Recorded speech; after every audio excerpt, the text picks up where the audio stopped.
¿Qué tal? Mi nombre es Jesús Adán Lovera García. Soy alumno de la Universidad de Ixtlahuaca, CUI. Actualmente curso el octavo semestre de la Ingeniería en Telecomunicaciones y Sistemas Electrónica.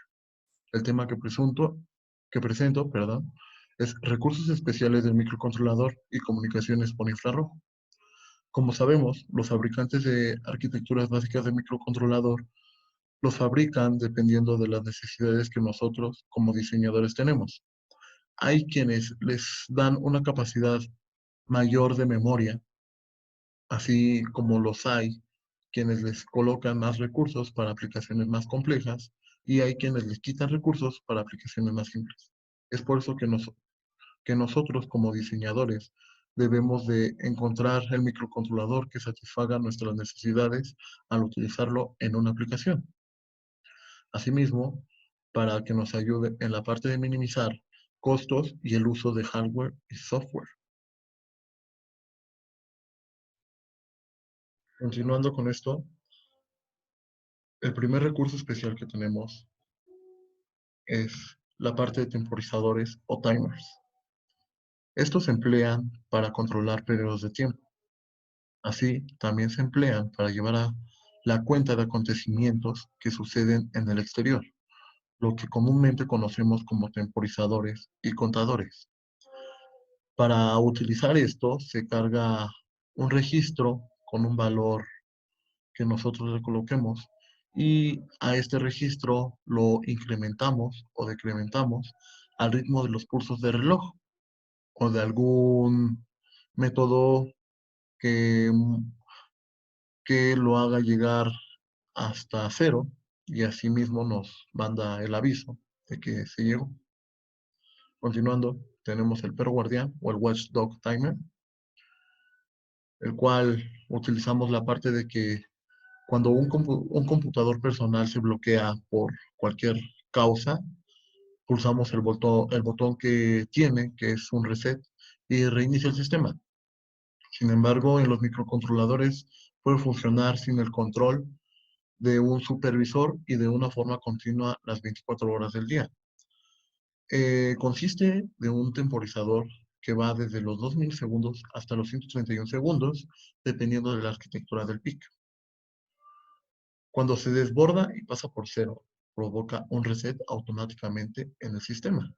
Para poder utilizar este timer, debemos diseñar un programa el cual controle la tarea de forma que refresque o inicialice el Watchdog Timer antes de que provoque un reset.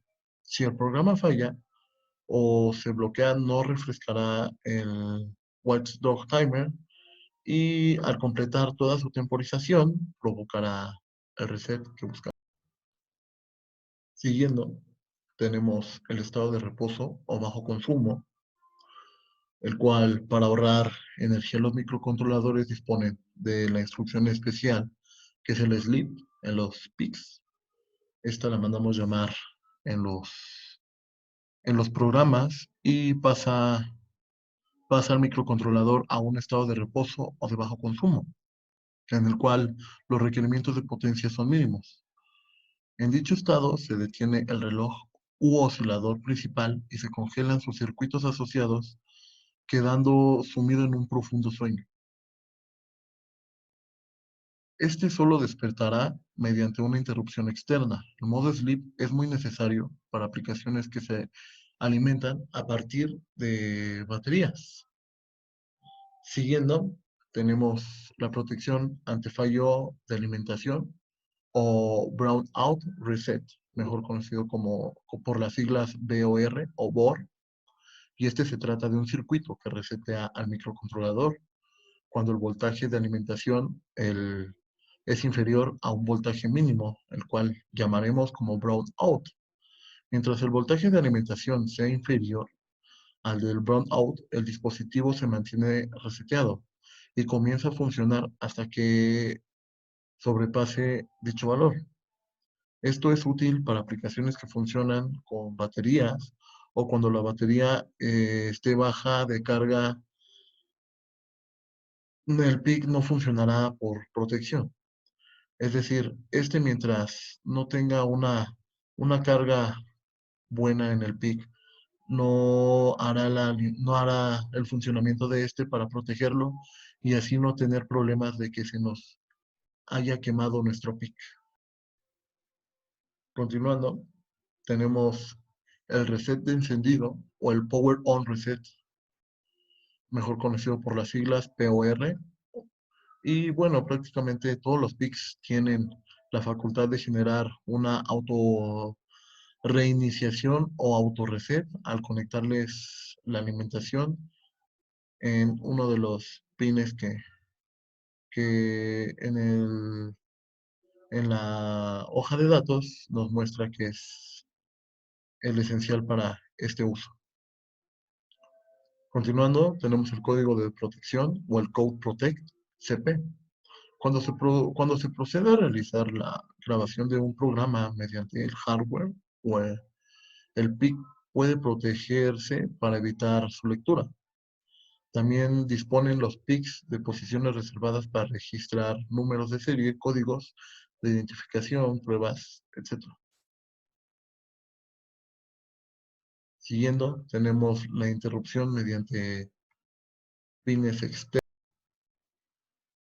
Esto es uno de los aspectos más importantes en un microcontrolador, ya que ofrece la posibilidad de interactuar de una manera óptima con periféricos externos de entrada, tales como lo son teclados de computadoras, receptores infrarrojos, RF, USBs, teclados, pulsadores, etc. Los pines de interrupción externa más comunes van desde el RB0 hasta el RB7 para una gama alta.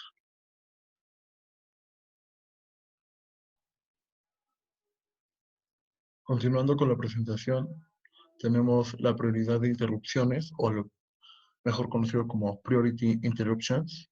Y en la parte de la gama alta permite programar prioridad a cada interrupción dependiendo de la importancia y urgencia en el circuito y o aplicación. Es decir, nosotros tenemos en nuestras manos el poder de darle una prioridad a una de las interrupciones que van desde, como dijimos anteriormente, desde el RB0 hasta el RB7 y nosotros las podemos ir poniendo de acuerdo a su importancia dentro del programa. Continuando, tenemos las interrupciones vectorizadas.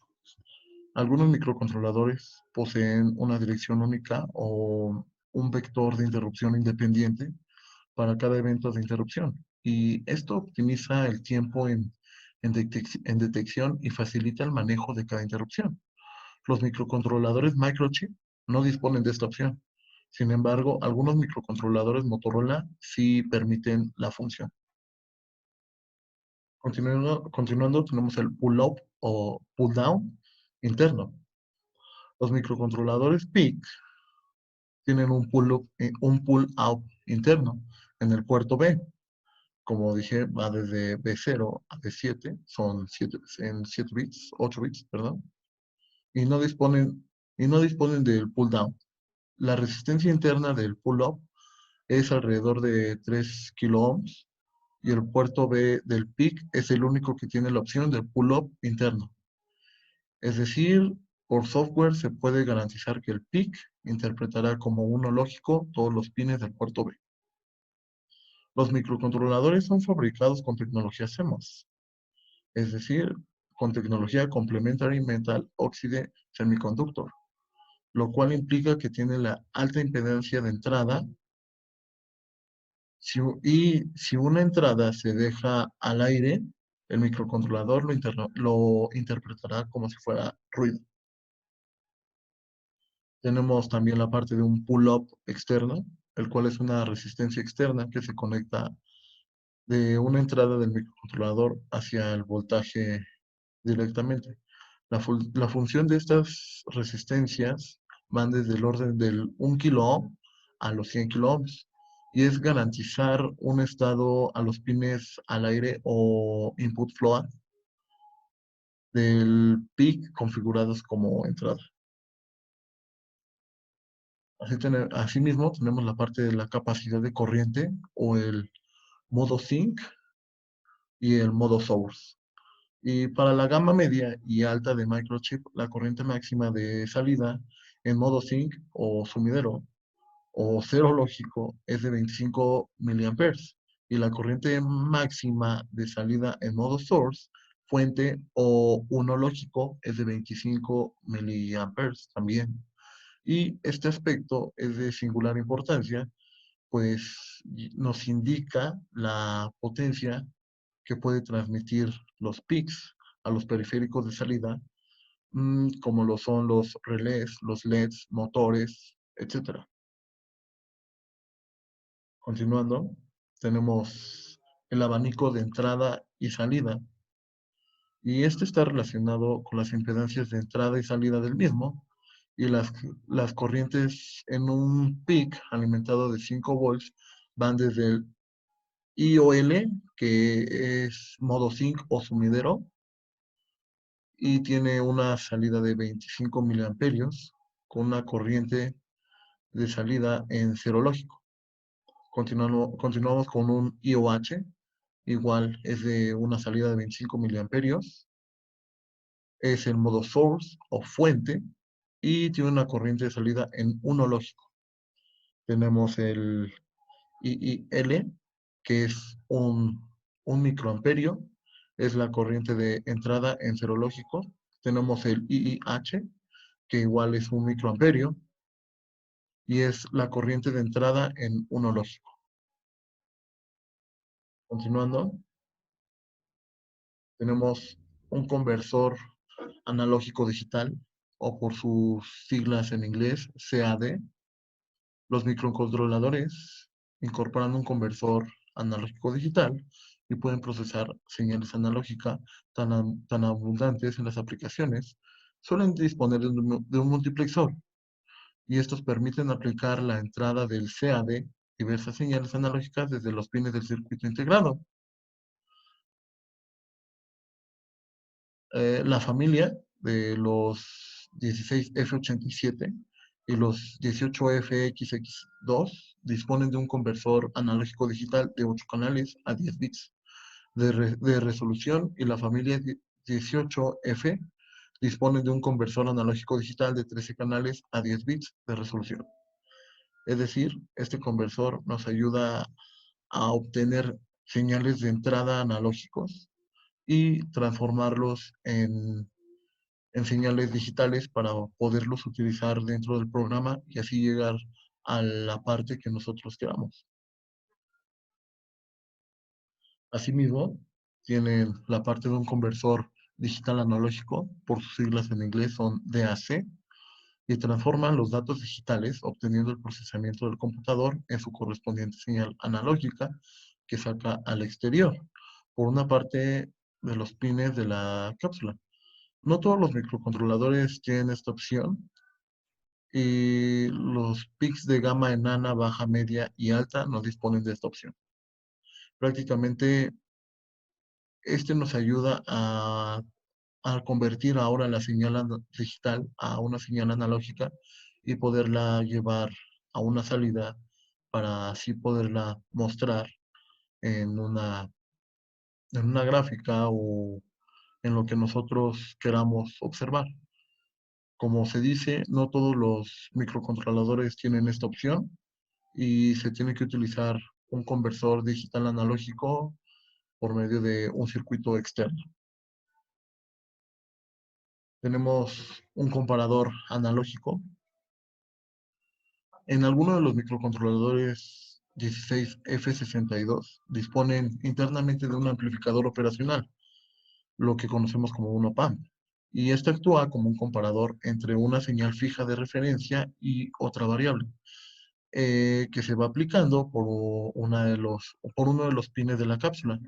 La salida del comparador proporciona un nivel lógico que va de 1 o 0 según una señal que sea mayor o menor que la otra.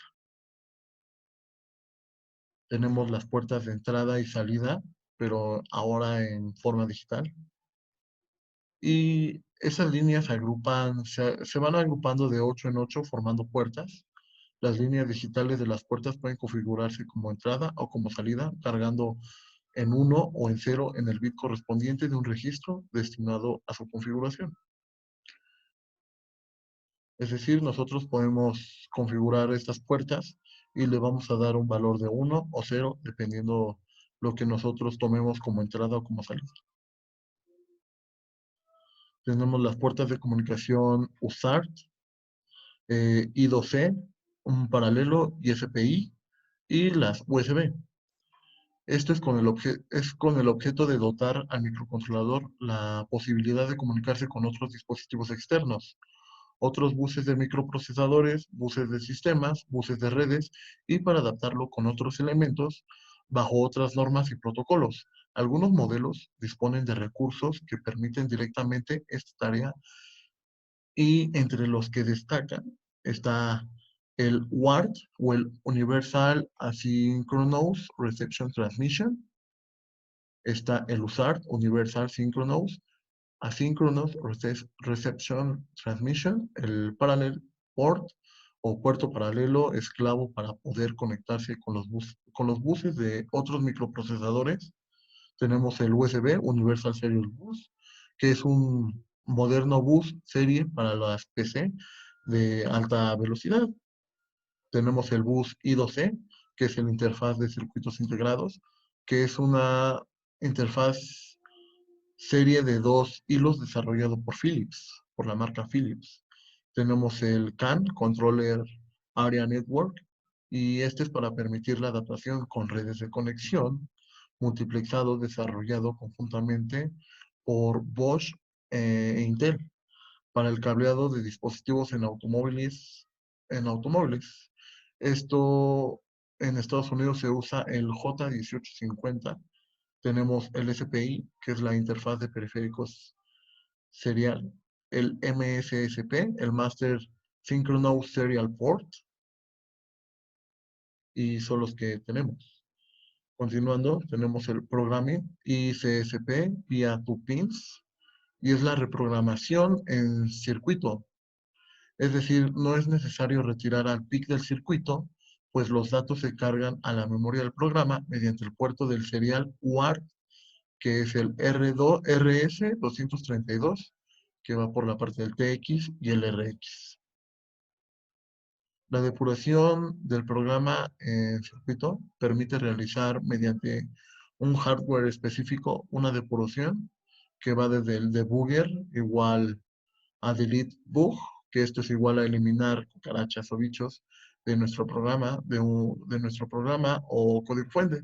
Esta depuración se realiza con la PC conectada en tiempo real, y el programa se irá ejecutando línea por línea en el editor, esto con el fin de eliminar todo lo que no necesitamos dentro del programa, lo que es mejor conocido como cucarachas o bichos.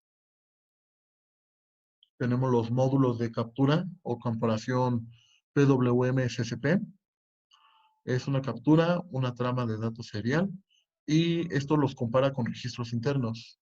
Esto es útil en aplicaciones de sensores ultrasónicos, y el módulo PWM son circuitos que proporcionan en su salida pulsos de ciclo útil. Esto va en tiempo en uno lógico y es variable y de periodo constante. Estos se ofrecen al exterior a través de los pines de encapsulado y suelen emplearse para el control de velocidad de motores de corriente directa y servomotores. Esto nos ayuda para observar cómo es el comportamiento de un motor a ciertas frecuencias, y asimismo observar su frecuencia y observar que por la mayoría de veces es la velocidad la que nosotros vamos controlando, y es como se va configurando el ancho de la frecuencia de dicho motor. Tenemos el level stack o los niveles de pila. En programación sabemos que los niveles de pila es un modo de programación en donde su estructura es tipo LIFO. Es un last in, first out. Esto quiere decir que el último que entra es el primero en salir. Y es una zona en microcontroladores, es una zona de memoria RAM. Es independiente de la memoria de datos y de la memoria del programa del microcontrolador. Su estructura es igual de tipo LIFO, y por lo que el último dato que se guarda es el primero que sale. La pila se carga con cada instrucción call o con generación de una interrupción y esta se descarga con cada instrucción return o readfile. Cuando el diseñador realiza más de 31 llamados de subrutina call, sin regresar, el puntero de pila se desborda y se presenta el fenómeno denominado overflow stack o desbordamiento de pila, lo cual es un error de programación, pues el puntero de programa salta a un lugar inesperado. Es decir, salta a un fragmento de código que nosotros no mandamos llamar durante las interrupciones o mientras mandamos a llamar las subrutinas y las interrupciones que tenemos con la parte del call. Siguiendo, tenemos la memoria EEPROM de datos, y es una memoria relativamente pequeña, va de 64 a los 256 bytes, y el cual puede guardar los datos del programador y no se pierden incluso al desconectar la alimentación del circuito. El Low Voltage Detect, este simplemente es un detector y detecta si un voltaje aplicado al microcontrolador es menor de un nivel programado. Este es útil para detectar si la batería de alimentación está agotada. Continuando, tenemos la selección del oscilador. Este va dependiendo de la frecuencia natural del cristal y se debe seleccionar el modo de la oscilación y los condensadores de estabilización. En gama alta, los 18FXX2, y si se desea una frecuencia superior a los 25 MHz, se debe activar el modo PLL, el Phase Locked Loop. Es un multiplicador de frecuencia del cristal por 4. Por ejemplo, para trabajar con 40 MHz, una frecuencia máxima de la familia de los 18F, XX2, lo correcto es conectar un cristal de 10 MHz con condensadores de 27 picofaradios y activar el circuito PLL del microcontrolador. La frecuencia máxima del 16F87 es de 20 MHz y la frecuencia máxima de los 18F es de 48 MHz. La familia de los 18F tiene la opción de trabajar con un oscilador interno configurable que va desde los 31 kHz hasta los 8 MHz. Es de esta forma que terminamos con la parte de los recursos especiales de los microcontroladores y pasamos ahora directamente a la parte de comunicación por infrarrojo, teniendo en primera instancia que la luz infrarroja es un tipo de radiación electromagnética de mayor longitud de onda que la luz visible, pero es menor que las microondas y tiene menor frecuencia que la luz visible y mayor que las microondas. Esta es clasificada en infrarrojo cercano, en infrarrojo medio e infrarrojo lejano. Al hablar de comunicación inalámbrica, lo primero que se nos viene a la mente son las señales de radio, pero olvidamos que nos comunicamos habitualmente con equipos electrónicos utilizando una tecnología que se ha vuelto muy común y extremadamente satisfactoria y eficaz, las comunicaciones mediante infrarrojos. Este es cuando, por ejemplo, operamos un control remoto, lo cual uno hace es comunicarse mediante la luz en la gama de los infrarrojos, y este es un enlace de este tipo y puede servir, por ejemplo, para enviar datos a un robot para los sensores y establecer y detectar balizas en el entorno, o comunicar varios robots entre sí, o para que una persona dé órdenes utilizando un aparato convencional de control remoto, como lo es cuando agarramos un control y encendemos el televisor o encendemos un DVD o etcétera. Tenemos la parte de los receptores de infrarrojos y los receptores de infrarrojos codificados integran en un chip el elemento sensible al infrarrojo y una lente y un filtro de espectro y toda la lógica necesaria para distinguir señales moduladas a una determinada frecuencia. Esto con el único fin de llegar a nuestro objetivo, que es el de comunicar un dispositivo. Para poder observar bien este tema, he puesto el siguiente ejemplo que mostraré a continuación. En este ejemplo mostramos en primera instancia que mandamos llamar el PIC que vamos a utilizar. En este caso es un 16F877A. En segundo, mandamos llamar al tipo de cristal. En este caso va a ser un cristal de 20 MHz. Y lo que son de la línea 4 a la 9 son los pines que se ocuparán en el LSD. Siguiendo, mandamos llamar la librería del LSD, ya que si no la mandamos llamar, no nos va a dejar trabajar con este periférico. Continuando, mandamos llamar mandamos a declarar una variable para almacenar 32 bits que nos ofrece el infrarrojo y mandamos llamar una variable de 16 bits, todo esto para poder guardar la parte de los ticks y de TA y TB. Un tick es igual a un periodo de señal. Mandamos llamar a la declaración del contador para que este nos cuente los 32 bits durante todo el código. Y asimismo mandamos a declarar un big start y un nuevo dato. En el big start nos funciona para la lectura de que ya tenemos los 32 bits acumulados y el nuevo dato es para una siguiente instrucción, que es cuando ya se tienen los 32 datos, se manda a llamar a un nuevo dato, un 1, se podría decir. Esta parte almacena los 4 bytes en 32 bits, es decir, almacena los 4 bytes, que 4 bytes, como sabemos, es igual a 32 bits. Siguiendo con esto, esta función lo que nos hace es cambiar de bit a byte. Y como sabemos que un byte es igual a 8 bits, es por eso que mandamos a llamar 8 datos para que nos pueda hacer un solo bit, un solo byte. ¿Ok? Continuamos con la parte de la primera instrucción. Esta parte nos va a calcular el número de ticks de una señal. Esto haciendo de un flanco de bajada a otro flanco de bajada. Es decir, cuando una señal se vuelva a repetir en un cierto periodo. Pero esto siendo en un flanco de bajada, es decir, cuando se está negando.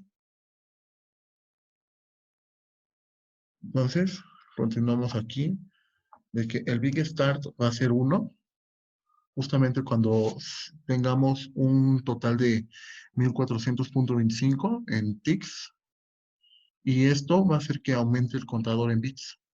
Lo va a aumentar, lo va a ir incrementando. Entonces, si el bit es 0, vamos a tener vamos a tener 700 ticks y esto va a seguir aumentando el contador. Entonces, si el contador llega a 32, es cuando se genera un nuevo dato, es decir, incrementa hasta que sea 32 bits y entra el bucle. El bucle es esta parte de acá, aquí, el while true. Tenemos que while true dice que si nuevo dato es igual a 1, este nos va a registrar 4 bytes. Ajá, son 4 bytes, que son los 32 bits.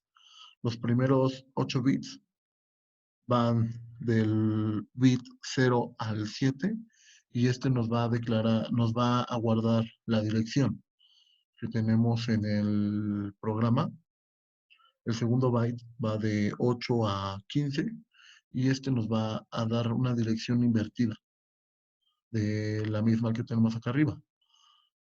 Entonces, continuando, el tercer byte nos va a dar la posición del comando y lo que es el último byte, que es de 2431, es el almacenamiento sobrante. Se elimina un byte, que es el 32, ya que este es el de Big Start. ¿Ok? Mostramos en el LSD la entrada LSD 1,1 y esto nos va a decir que cuando tengamos esta función nos va a mostrar en hexadecimal, nos va a imprimir el resultado en hexadecimal y nos va a mostrar la parte del bit 0 y 1. O sea, nos va a mostrar la dirección y la dirección invertida. Y cuando nosotros tengamos que tenemos un 1 y un coma 2, nos va a invertir igual en hexadecimal, pero nos va a imprimir ahora el byte 2 y 3. ¿Okay?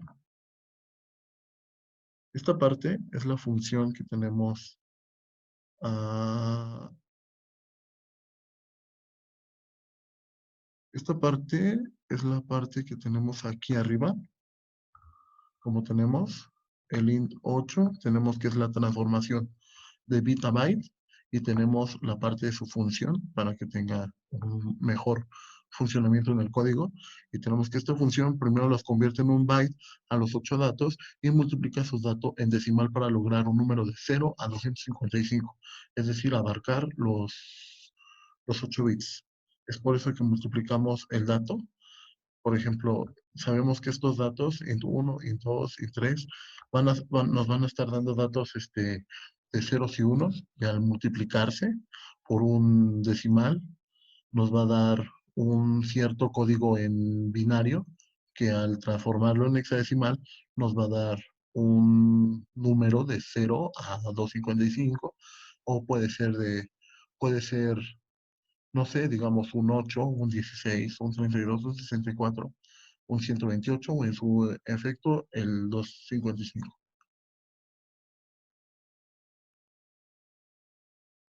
Entonces, continuando con el programa principal, es aquí donde ya tenemos que iniciamos el LCD y colocamos la función del timer 1 con una división del timer 1 con 8.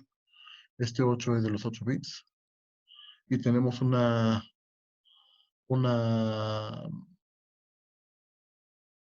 tenemos un receptor aquí que es la parte de la interrupción exterior, y esta parte de la interrupción exterior la colocamos que es un flanco de bajada, o sea que va de alto a bajo, ya que como sabemos nos invierte el receptor los valores. Entonces es por eso que cuando llegamos de transmisor a receptor, nos invierte los valores. Es decir, que si tenemos un 1101, al llegar al receptor, nos va a llegar un 0010. ¿Ok? Y bueno, continuando con la simulación de este ejemplo, es aquí donde recalco que como tal en software, como tal, no tenemos los IRs, que son los interruptores de infrarrojo, y pues no es posible hacer como tal, una simulación.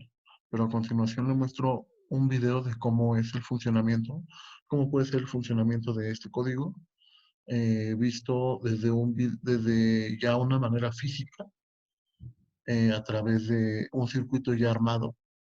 Y se puede decir que es el mismo funcionamiento, funciona con el protocolo NEC y no con el RC5.